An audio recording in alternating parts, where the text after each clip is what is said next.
Jumpscare-nya RMT bikin stresmu menghilang. Uhuy.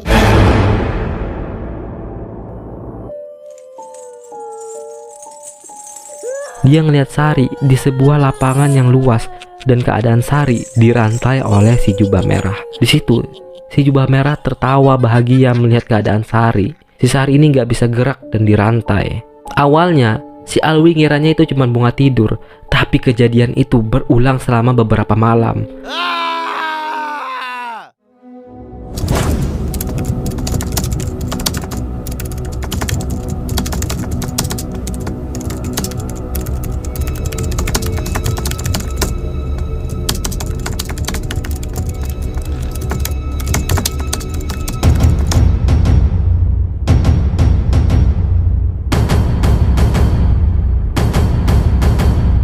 Halo brother dan sister semuanya, kembali lagi ya Pak di channel gua Rahmat RMT.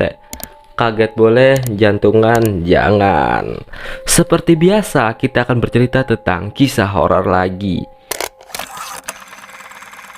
Nah, kisah horor kali ini menceritakan kisah seorang anak yang dimana anak ini bisa dibilang indigo gitu Pak. Di dalam kehidupannya si anak ini sering sekali melihat penampakan-penampakan gitu Pak. Ke tempat sini melihat penampakan, ke tempat situ melihat penampakan. Sampai-sampai Pak, pada suatu hari si anak ini berinteraksi dengan sesosok makhluk. Nah, dari interaksi itu menyebabkan si anak ini koma selama beberapa hari. Sampai-sampai dia ini hampir saja meninggal Pak.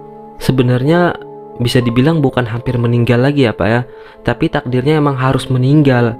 Tapi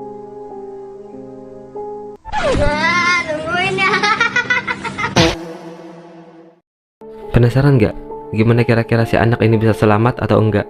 Daripada penasaran, seperti biasa langsung aja zona hitam. Zona hitam di mari. Kalau kaget jangan lari.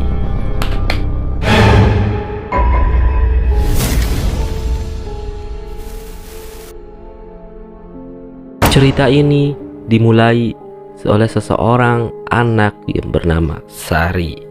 Pada saat itu, si Sari masih berusia 9-8 tahun. Dia duduk di bangku kelas 3 SD. Pada malam hari itu, si Sari tidur bersama ayah dan juga adeknya. Posisi tidurnya si Sari ini ada di pojokan gitu Pak, jadi di samping tembok lah. Dan pada saat jam 1 malam, si Sari ini terbangun dari tidurnya dikarenakan dia mendengar suara berisik yang ada di atap pelapon rumahnya. Entah apa yang ada di pikiran Sari pada saat itu, padahal dia masih kecil, tapi dia nekat mengecek keberadaan suara tersebut. Orang tuanya ini kan posisinya masih tidur, jadi mereka nggak tahu si Sari itu mau ngecek keluar. Si Sari membuka pintu rumahnya dan dia keluar. Dia melihat sesosok seperti manusia gitu Pak. Tapi itu bukan manusia Pak, karena tangan dan kakinya itu banyak banget. Ya seperti laba-laba lah. Dan ukurannya itu juga bisa dibilang besar, seukuran mobil. Di situ si Sari bener-bener nangis, dia ketakutan banget Pak. Dan disitulah awal mula si Sari sudah bisa melihat makhluk-makhluk sebelah.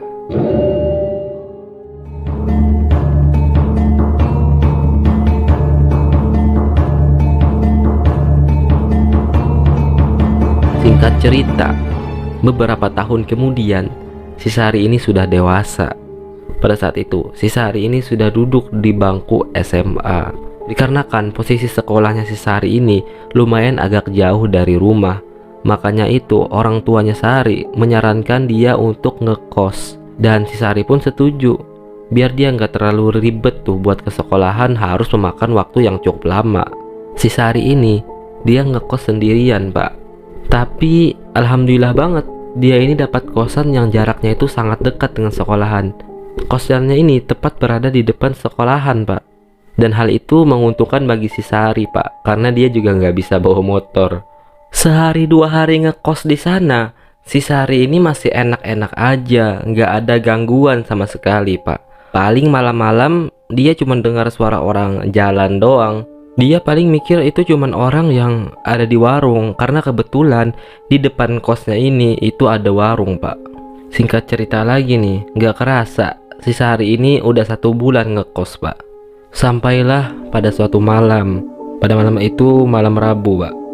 Nah, di malam itu entah kenapa si Sari ini tiba-tiba susah untuk tidur. Padahal siang tadi dia itu banyak banget kegiatannya, Pak. Seharusnya malam itu dia tidurnya lebih cepat karena capek. Dan juga si Sari tidak mengidap penyakit insomnia atau susah tidur. Malahan sebaliknya, si Sari ini kalau udah nempel di bantal paling juga beberapa menit langsung ketiduran. Tapi entah kenapa pada malam itu dia benar-benar susah untuk tidur. Balik sana, balik sini, telentang, tengkurap, mencari posisi yang paling enak biar cepat tertidur. Tapi hasilnya nihil, si Sari masih belum bisa tertidur. Karena dia gabut dan gak tahu mau ngapain, akhirnya dia buka laptop dan nonton film di sana. Tak beberapa lama, sekitar 15 menit, tiba-tiba dia mendengar ada orang mengetok pintunya, Pak. Tok tok tok, tok tok tok. Si Sari gak mikir aneh-aneh, dia langsung bukain tuh pintu. Tret. Gak ada orang, Pak. Sepi. Lah, mana? Gak ada orangnya, kata Sari. Ya udah deh, ditutup lagi tuh pintu. Dia kemudian melanjutkan nonton film yang ada di laptop. 15 menit kemudian diketok lagi pintu kosnya. Tok tok tok, tok tok tok. Si Sari ini mikir, apa ini tetangga kos atau mungkin temennya gitu. Dibukain lagi sama si Sari. Tret.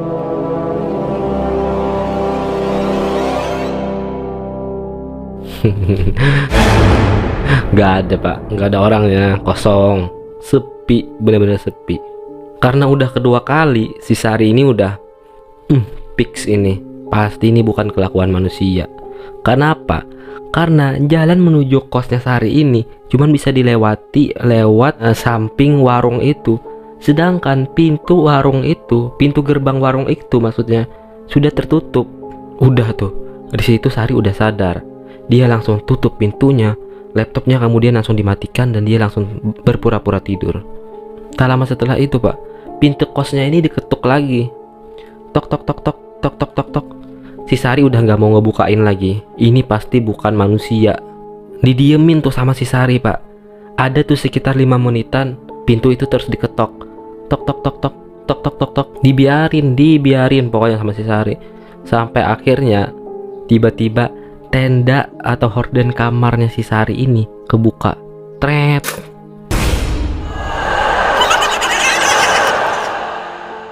Di sana terlihat sesosok wanita, Pak, dengan rambutnya yang sangat-sangat panjang. Si Sari langsung teriak ketakutan. Si Sari langsung ambil selimut dan juga langsung nutupin wajahnya. Dan dia langsung ambil handphone tuh, langsung dihubungin orang tuanya yang ada di rumah. Dengan harapan orang tuanya masih belum tidur. Karena pada saat itu juga sekitaran udah tengah malam lah, Pak, jam 1, jam 2 lah. Bu, aku mau pulang, Bu. Hah? Malam-malam gini mau pulang? Iya, Bu, pokoknya aku malam ini mau pulang. Di malam itu, si ayah pun langsung jemput si Sari untuk pulang ke rumah. Dikarenakan kejadian tadi malam, si Sari ini udah gak berani lagi untuk ngekos, Pak. Dia memilih untuk tinggal di rumah saja. Dan kebetulan sekolahannya si Sari ini itu sejalur dengan kantor si ayah. Jadi si ayah bisa aja tuh ngantar jemput. Tapi kadang-kadang si ayah ini jemputnya agak telat karena jam kantor yang tidak tentu. Kadang lembur, kadang cepat. Jadi kalau si ayah ini lembur, si Sari ini dia numpang ke rumah temennya dulu. Kita sebut saja namanya ini si Nisa. Baru kalau selesai udah kerja, si ayah pun jemput si Sari di rumah si Nisa tadi. Dan juga jarak antara rumah si Sari ini dengan si Nisa itu lumayan jauh, Pak, sekitar 1 jam. Dan di situ mereka harus melalui jalanan yang cukup sepi, Pak, yang dimana jalanan itu kiri dan kanannya itu hutan, Pak. Kita sebut aja jalur kematian, Pak, ya. Dan juga setelah kejadian malam tadi, si Sari ini kemudian dibawa ke tempat seorang ustadz agar mata batin si Sari ini bisa ditutup, Pak. Karena itu emang bener-bener mengganggu aktivitas keseharian si Sari banget, Pak. Soalnya ke tempat ini ngeliat, ke tempat itu ngeliat, jadi bener-bener kayak ngeganggu banget lah. Kemudian mata batinnya si Sari ini ditutup sama Pak Ustadz. Dan setelah itu, alhamdulillah banget si Sari ini udah nggak ngeliat lagi, Pak, hal-hal seperti itu.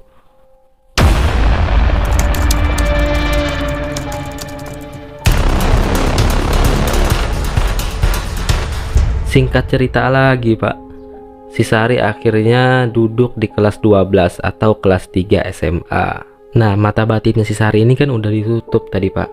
Tapi itu tak berlangsung lama.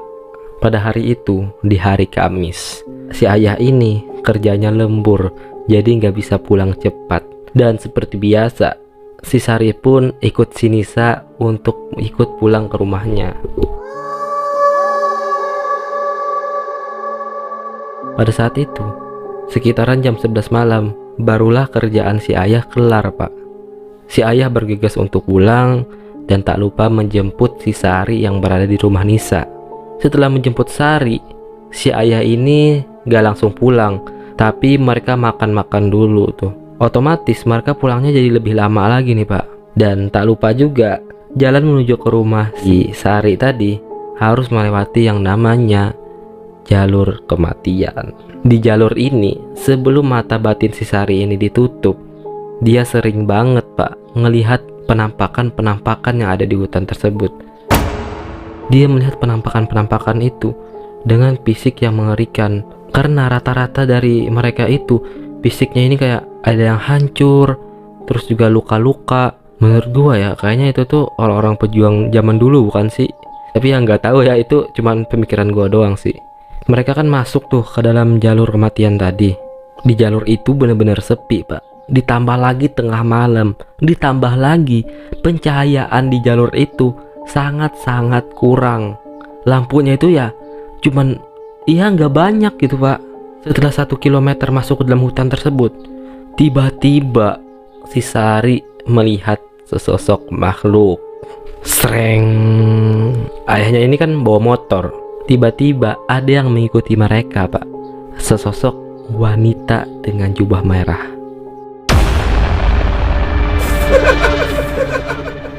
Misalnya ini kan motor ayahnya nih.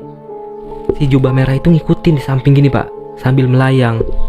Sebenarnya si Sari ini tahu dan dia ngelihat, tapi dia pura-pura cuek. Sosok itu menggunakan jubah merah dengan tangannya yang hampir putus dan juga separuh wajahnya itu udah hancur, Pak. Di situ si jubah merah ini ngomong, tolong antar aku mau pulang. Jujur ya, keadaannya si Sari ini sebenarnya takut, tapi dia juga kasihan. Si Sari pun memberanikan diri untuk menoleh ke arah wanita itu. Si Sari pun mencoba berinteraksi dengan makhluk itu. Tapi dia nggak ngomong, dia cuma dari hati aja. Maaf, aku nggak bisa nolongin. Soalnya kita berbeda. Mendengar jawaban dari Sari, makhluk ini semakin menjadi-jadi, Pak. Dia makin sedih. Si ayah yang memperhatikan Sari dari kaca spion, ayah ini sudah sadar, Pak, bahwasanya si Sari ini pasti diganggu. Sari, apapun yang kamu lihat saat ini, jangan hiraukan mereka. Setelah itu, si Sari kemudian langsung pegangan sama si ayah dan si ayah langsung ngebut di sana. Dan itu pertama kalinya si Sari melihat keberadaan mereka lagi setelah 3 tahun lamanya. Singkat cerita lagi, si Sari ini sudah lulus di SMA. Kemudian dia melanjutkan pendidikannya di jenjang perkuliahan. Dia berkuliah di sebuah kampus yang ada di Jawa Timur. Kita sebut aja kampusnya ini kampus A gitu, Pak ya. Jadi kampus A ini tempatnya itu agak jauh dari rumah si Sari, yang mengharuskan si Sari ini ngekos lagi, Pak. Si Sari ini dia ngekosnya kali ini sama temennya. Dia udah gak berani lagi tuh ngekos sendirian karena juga dia trauma. Dia ngekos sama temennya yang bernama si Dewi. Nah, biasanya maba atau mahasiswa baru itu awal-awal masuk kuliah itu pasti disibukkan dengan yang namanya ospek. Dan bahkan mereka itu ospek bisa sampai malam hari, Pak. Dan pada hari itu, di hari Kamis, si Sari ini dapat tugas ospek di malam hari. Entah itu tugas kelompok atau ospeknya. Setelah maghrib, si Sari makan dulu, kemudian dia siap-siap. Setelah itu, dia minta tolong sama teman sekosnya buat nganterin dia ke kampus. Nah, ketika sampai di kampus, si Sari ini dia minta turunin di parkiran dosen aja, biar gak terlalu ngerepotin temennya. Walaupun sebenarnya tempat ngumpul kelompoknya si Sari ini atau teman-temannya si Sari ini di saung atau gazebo yang jaraknya itu cukup jauh, Pak. Terlebih lagi di parkiran dosen itu pencahayaannya sangat minim. Ya bisa dibilang gelap lah gitu, Pak. Ya udah tuh, si Sari kemudian turun di parkiran dosen. Setelah itu temannya pun pulang. Si Sari pun berjalan menuju ke gazebo atau sawang tempat teman-temannya ngumpul. Di perjalanan menuju ke sawang itu, si Sari ini merasa kayak udah nggak enak aja. Dia merasa kayak ada orang di belakang ngikutin dia. Tapi si Sari nggak menghiraukan itu. Dia juga nggak berani noleh, Pak. Si Sari ini dia jalan bawa banyak kertas. Dan tiba-tiba pulpen si Sari ini jatuh, Pak. Dia akan ngambil tuh. Set. Ketika dia mengambil pulpen, itu kelihatan, Pak, dari ekor mata sini atau sudut matanya. Dia melihat si jubah merah itu lagi. Untuk menghilangkan rasa takutnya, si Sari ini kemudian ngomong, Duh, kayaknya aku harus buru-buru nih. Kayaknya aku ditungguin teman-teman. belum sempat berdiri, tiba-tiba si jubah merah ini nyaut, Pak. Takut ditungguin? Apa takut sama aku? Si Sari langsung kabur. Dia lari sambil nangis nyamperin temennya. Temennya yang ngelihat Sari lari-lari sambil nangis, mereka kebingungan. Langsung ditanyain tuh, lu kenapa, kata temen-temennya. Tapi dia nggak ngejawab, Pak. Dia cuma nangis. Ada salah satu temennya si Sari ini yang bisa dibilang dia itu juga cukup peka dengan hal-hal seperti itu. Kita sebut saja namanya ini si Rapi. Si Rapi kemudian langsung ngambil handphonenya si Sari. Dia langsung nyari kontak abang sepupunya si Sari. Kemudian langsung dihubungin tuh. Dan kebetulan abangnya itu juga satu kampus sama mereka. Setelah beberapa lama, sekitar 20-30 menit, si abangnya Sari ini kemudian datang. Sebelum si Sari dibawa pulang, si Rapi ini ngasih pesan, Pak. Bang, tolong jagain Sari ya. Saya tidak bisa memastikan bahwa setelah ini dia bakal aman. Mendengar perkataan itu, si abangnya Sari ini udah mulai panik dan langsung buru-buru bawa Sari pulang ke rumahnya. Dalam perjalanan, si abangnya ini kan masih penasaran. Terus abangnya ini nanya sama Sari. Dikarenakan pada saat itu si Sari juga udah merasa aman sama abangnya, dia ceritain lah apa yang terjadi. Singkat cerita, setelah melalui perjalanan yang cukup panjang, si Sari akhirnya tiba di rumah. Di situ orang tuanya kebingungan, Pak. Kok tiba-tiba malam kayak gini si Sari pulang tanpa ngasih kabar? Si Sari kemudian langsung dibawa ke kamar pada saat itu. Barulah di situ abangnya Sari menceritakan hal yang terjadi. Mendengar cerita itu, ayahnya Sari ini udah mulai panik, Pak. Tapi di situ ibunya Sari mencoba menenangkan keadaan. Ibunya bilang itu adalah hal yang biasa karena emang dari kecil si Sari ini udah sering ngelihat hal-hal seperti itu. Tapi ibunya nggak tahu yang kali ini. Bener aja, Pak. Keesokan harinya, setelah berjumpa dengan jubah merah, si Sari ini tiba-tiba jatuh sakit. Badannya itu panas dan ketika dia makan itu udah pasti muntah. 3 hari pun berlangsung, tapi si Sari belum juga sembuh. Di sini si Sari tidak hanya mengalami gangguan fisik aja, tapi dia juga mengalami gangguan spiritual. Si Sari itu sering kali melihat nenek atau kakeknya yang udah meninggal, Pak. Hal tersebut membuat keadaan si Sari ini makin parah. Akhirnya di hari kelima si Sari ini dibawa ke rumah sakit. Sebelum pergi ke rumah sakit, si nenek dari pihak ayah si Sari ini sempat ngunjungin Sari. Kita sebut aja neneknya ini Nek Ipeh ya. Nek Ipeh ini ngomong sama si ayah, Pak. Jual aja lahan punyaku, kata si nenek, untuk pengobatan si Sari. Di situ si ayah ini langsung menolak, Pak. Tapi si nenek Ipeh terus memaksa. Dan akhirnya ya udahlah, si bapak pun mengiyakan. Kemudian si Sari dirujuk ke sebuah rumah sakit yang tak jauh dari tempat mereka. Setelah beberapa hari di rumah sakit, keadaan si Sari ini tidak kunjung membaik. Bahkan bisa dibilang keadaannya itu makin parah. Karena ketika di rumah sakit, dia tidak hanya melihat kakek neneknya yang udah meninggal, tapi keluarga-keluarganya yang udah meninggal datang dan menemuinya. Tapi mereka di situ nggak ada yang berani deket. Mereka cuman ngeliatin si Sari aja, Pak. Dan tak hanya itu, yang bikin parah lagi, yang namanya rumah sakit pasti banyak penghuninya. Dan si Sari ini tentu saja orang yang peka terhadap hal tersebut, melihat keberadaan mereka, yang membuat si Sari ini makin drop. Karena tak kunjung membaik, si Sari pun dibawa pulang lagi ke rumah. Ketika di rumah, Nek Ipeh ini mengunjungi Sari, Pak. Terus dia ngomong, Biar nenek aja yang gantiin kamu. mendengar hal itu, si Sari ini masih menyepelekan perkataan Nek Ipeh. Karena dia ngiranya Nek Ipeh ini cuman gara-gara sayang doang sama dia. Cuman karena dia cucu perempuan satu-satunya. Nah, singkat cerita lagi, si ayah berkunjung ke tempat Nek Ipeh. Dan ketika si ayah pulang, si ayah ini membawa kabar buruk, Pak. Ternyata Nek Ipeh jatuh sakit. Dalam keadaan sakit tersebut, Nek Ipeh ini seringkali berbicara, "Ambil aku aja, jangan Sari, kasihan dia masih kecil." Dan Nek Ipeh ini ngomong dalam keadaan setengah sadar.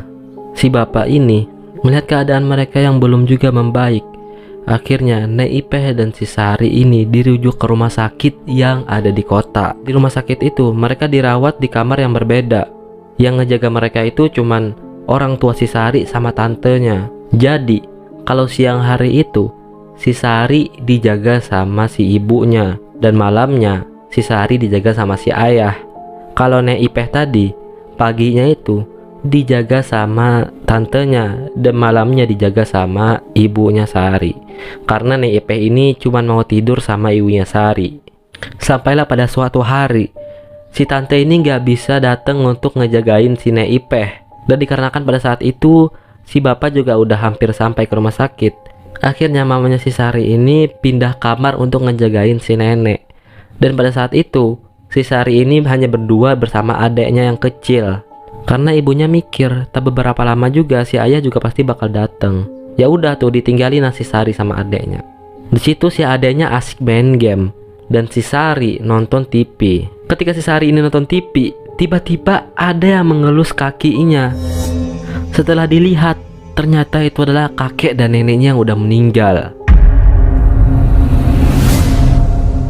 "Ayo ikut kami, ayo ikut kami." Sambil dielus-elus tuh kakinya si Sari. "Ikut kami yuk, ikut kami yuk."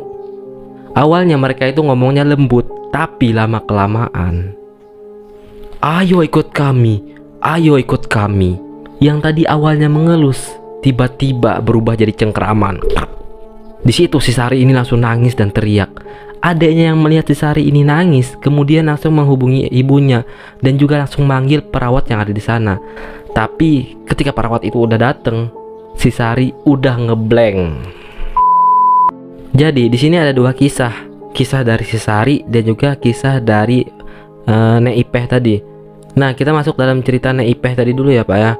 Nek Ipeh ini keadaannya juga semakin ngedrop, dan seringkali ketika orang mengunjungi Nek Ipeh ini, Nek Ipeh selalu minta maaf. "Maaf ya kalau ada salah, maaf ya ini itu." Ya intinya Nek Ipeh ini udah kayak orang-orang yang waktunya itu udah nggak lama lagi, Pak. Dan kita masuk ke dalam ceritanya si Sari, Pak. Nah, setelah ngeblank tadi kan, tiba-tiba si Sari ini terbangun. Dia berada di sebuah taman, Pak. Entah itu mimpi atau gimana juga nggak tahu. Di situ dia main bersama teman-temannya, Pak. Ya udah tuh mereka main di sana. Setelah bermain, mereka pun pulang. Di situ temannya si Sari ini sempat nawarin, "Mau ikut aku nggak pulang?" Tapi si Sari menolak. "Enggak, aku pulang sendiri aja," kata si Sari. Ya udah tuh ditinggalin sama teman-temannya. Tiba-tiba, Pak, taman bermain itu berubah menjadi sebuah lapangan yang luas, lapangan yang gak ada ujungnya, udah kayak lautan. Pokoknya lapangan itu gak bisa dilihat sisi-sisinya. Si Sari kemudian lari ke sana, lari ke sini untuk mencari jalan keluar. Tapi hasilnya nihil. Dia tidak bisa menemukan jalan keluar.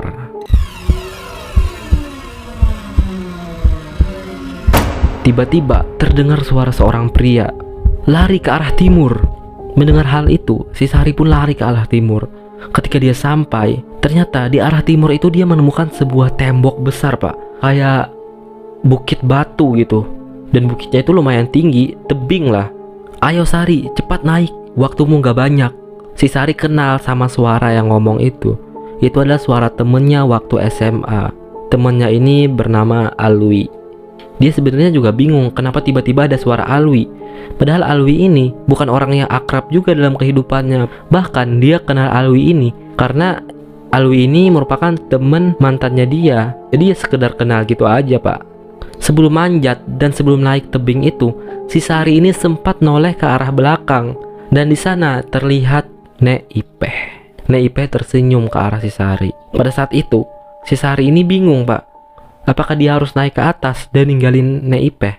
Dalam kebingungannya itu, tiba-tiba terdengar lagi suara si Alwi.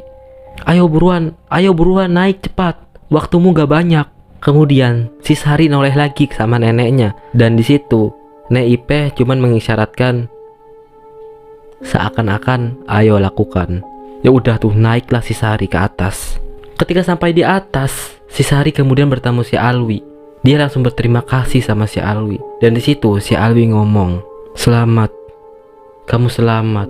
Dan tiba-tiba semuanya itu jadi gelap.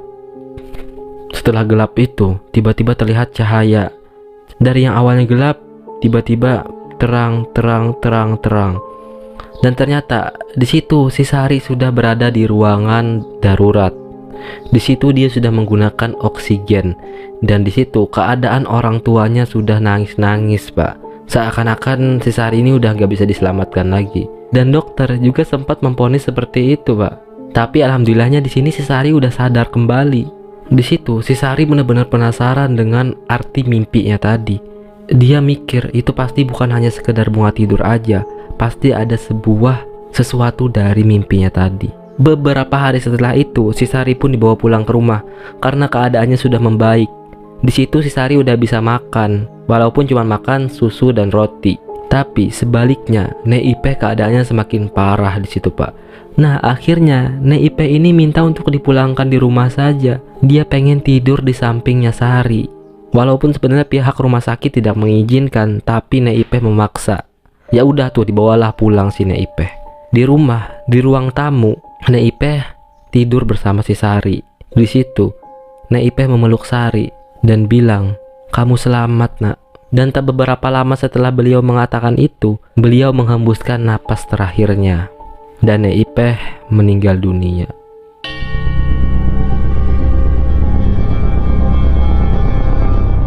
Singkat cerita, hari ketika pemakaman Nek Ipeh, si Alwi ini tiba-tiba datang, Pak.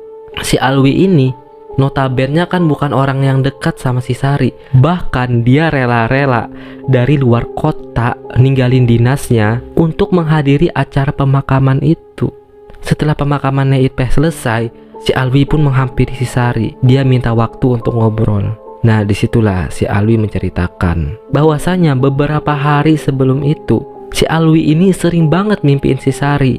Dia ngeliat Sari di sebuah lapangan yang luas dan keadaan Sari dirantai oleh si jubah merah. Di situ si jubah merah tertawa bahagia melihat keadaan Sari. Si Sari ini gak bisa gerak dan dirantai. Awalnya si Alwi ngiranya itu cuma bunga tidur, tapi kejadian itu berulang selama beberapa malam. Akhirnya di malam ketiga, si Alwi ini memberanikan dirinya untuk melepaskan rantai yang mengikat tubuh Sari. Tapi setelah itu, si Alwi ini pun juga mengalami gangguan dari si jubah merah. Ketika malam harinya, dia juga mimpi yang sama, melihat si Sari dirantai, tapi dia udah gak berani lagi nolongin. Nah, di hari kelima, Pak, mimpinya ini beda. Dia ditemui oleh seorang nenek-nenek, dan nenek-nenek itu minta tolong sama si Alwi. Nak, nenek minta tolong ya. Boleh, Nek. Aku bakal nolongin sebisaku ya. Dan tiba-tiba scan-nya itu berubah, Pak. Si Alwi melihat si Sari lari-lari di lapangan yang tidak bertepi. Kemudian si Alwi berteriak, "Larilah ke arah timur." Ya, intinya ceritanya itu sama seperti yang dialami Sari ketika dia masih koma. Yang sampai akhirnya si Sari tadi itu naik ke atas tebing. Nah, di situ si Alwi kemudian ngomong, Aku berhasil menyelamatkan kamu, tapi tidak untuk Nek Ipeh. ternyata Nek Ipeh ini menukarkan jiwanya. Dia menggantikan posisinya si Sari. Neipeh ini kemudian dibawa oleh si jubah merah. Mendengar hal itu si Sari benar-benar sedih Pak. Dia benar-benar nangis banget. Kemudian si Alwi pun menceritakan hal itu kepada keluarganya si Sari setelah 7 hari meninggalnya Neipeh. Dan ya mereka nggak bisa ngapa-ngapain lagi ya, cuman bisa ngeikhlasin aja gitu Pak. Dan ya itulah cerita pengalaman dari si Sari, seorang anak indigo yang hampir kehilangan nyawa. Kira-kira apa sih alasan si jubah merah itu sampai-sampai menginginkan si Sari? Apakah dia marah karena si Sari tidak mau menolongnya? Atau apakah si jubah merah itu berada di sesuatu yang genting tapi si Sari tidak mau menolongnya? Itu yang jadi pertanyaannya. Kira-kira ras kuat semuanya tahu nggak jawabannya apa? Kalau seandainya tahu, bolehlah komen di bawah. Ya, mungkin cerita sampai di sini dulu. Sedia payung sebelum hujan. Dekati Tuhan sudah pasti aman. Neraka akan selalu menunggu mereka bagi orang yang meminta pertolongan selain kepada Tuhan yang Maha Kuasa. Yang pasti kita nggak akan ketemu lagi beb kalau kalian nggak subscribe. Saya Rahmat yang bikin jantung anak kacau. Izin pamit, wacau.